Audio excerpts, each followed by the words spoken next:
Olá, gente, tudo bem? Então, vamos ver agora um pouquinho sobre ajuste de variáveis, né? Porque a gente pode ajustar algumas variáveis usando transformações, como por exemplo a logarítmica ou a transformação a partir de raiz, certo? Então, nós começamos aqui, né, carregando os pacotes, como de costume.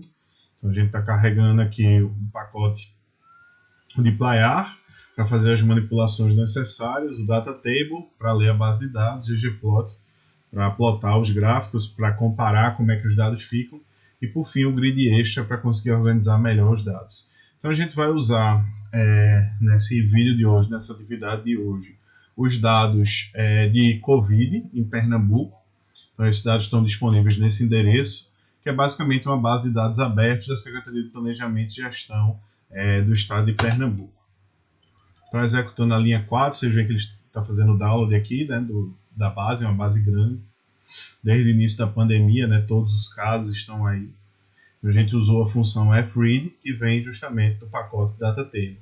Então, é uma função que ela vai ler aí de uma forma mais rápida, mais otimizada, um conjunto grande de dados como esse que a gente está fazendo o download agora, certo?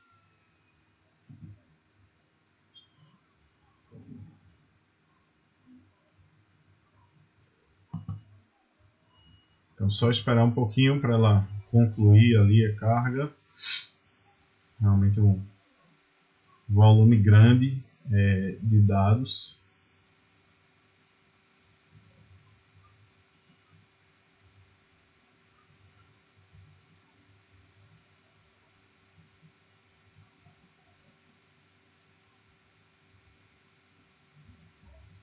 Então, uma vez que a base ela foi carregada, agora a gente vai aqui criar uma nova base de dados, né? Então, vamos dar uma olhada como é essa. Então, vocês veem aqui, ó, que ela tem data de notificação, sexo da pessoa, enfim, uma série de informações pertinentes da Covid. E a gente vai fazer o seguinte agora, a gente vai agregar os casos, certo? Por município. Então a gente vai criar uma nova base chamada Covid-19 PE município, né, MUN. Ela vai fazer o que? Ela vai receber, né, essa atribuição aqui, a base original com a seguinte transformação. Lembrando que esse operador pipe, né, ele recupera o anterior. Então, ele pode traduzir ele assim como se fosse com o anterior faça. Então, com a base anterior, que base Covid, PE, faça a conta por município. Aqui a gente está colocando também que ele vai organizar os dados, então ele vai manter os dados na ordem, e o nome dessa nova coluna vai ser casos. Então, essa primeira parte é justamente para a gente ter a base Covid município, contando, né, os casos por município, certo?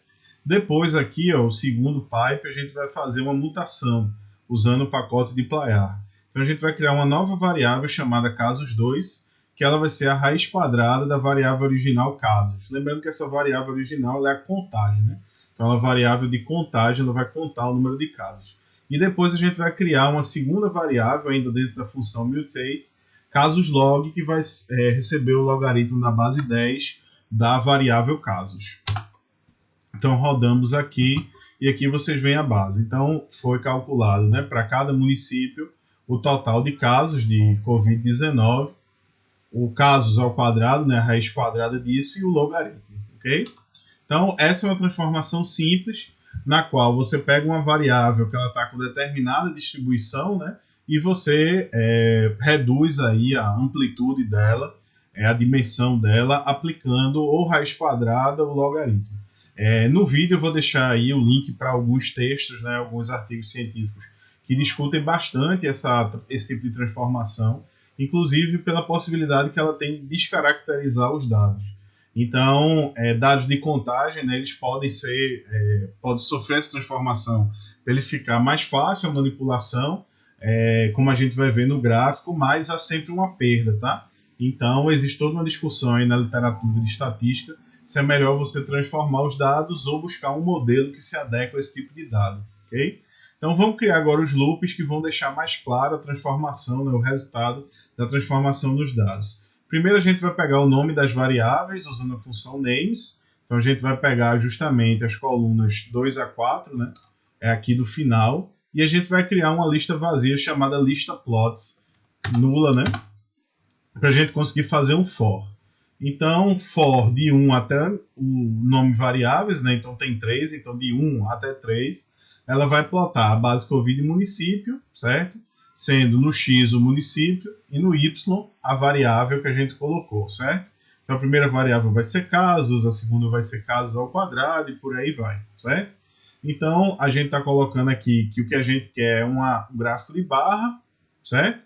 E que por fim a gente vai ter aqui uma lista de plot na qual a gente vai sempre aumentando 1, né? Para ir passando aqui o i, certo? Por fim, quando a gente tiver todos os plots, a gente vai fazer um grid, por isso a gente usou o pacote aqui, Grid Extra, na qual a gente vai colocar esses 3 plots lado a lado. Então, para que isso aconteça, né, a gente vai chamar plot 1, plot 2, plot 3, que a gente criou aqui em cima, e vai dizer que o número de colunas é 3, justamente para que eles fiquem lado a lado. Então, vamos rodar o nosso for, o nosso laço, e aqui no grid a gente tem os 3 casos. Então vou manipular um pouco a tela para vocês conseguirem ver com precisão maior. Então veja que na variável original, que é a contagem, né? Caso está lá na frente, então que caso é esse aqui? É Recife, né? Então Recife tem muito mais casos de Covid. Se a gente abrir aqui a tabela, a gente vai ver. E em segundo lugar, a gente tem aí Caruaru. Então Caruaru, Olinda, Jaboatão, então esses municípios eles vão aparecendo aqui. Mas Recife tem um número muito maior de casos. Então, quando a gente faz casos ao quadrado, veja que essa diferença ela é achatada, mas ela respeita melhor as diferenças aqui de baixo, certo?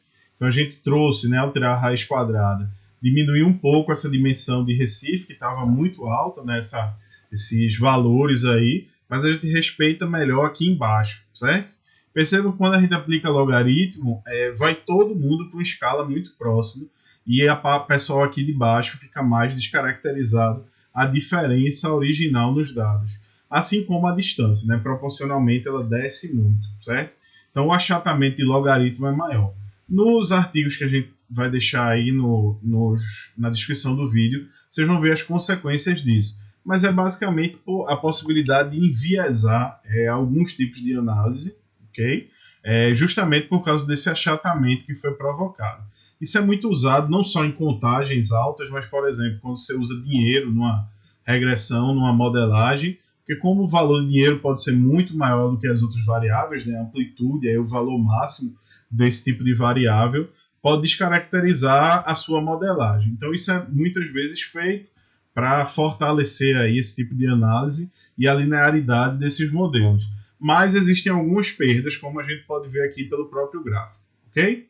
Então é isso. Qualquer dúvida, deixe aí um comentário ou se você estiver fazendo o curso com a gente no Google Classroom, você tem a opção de entrar em contato por lá também. Até mais, gente!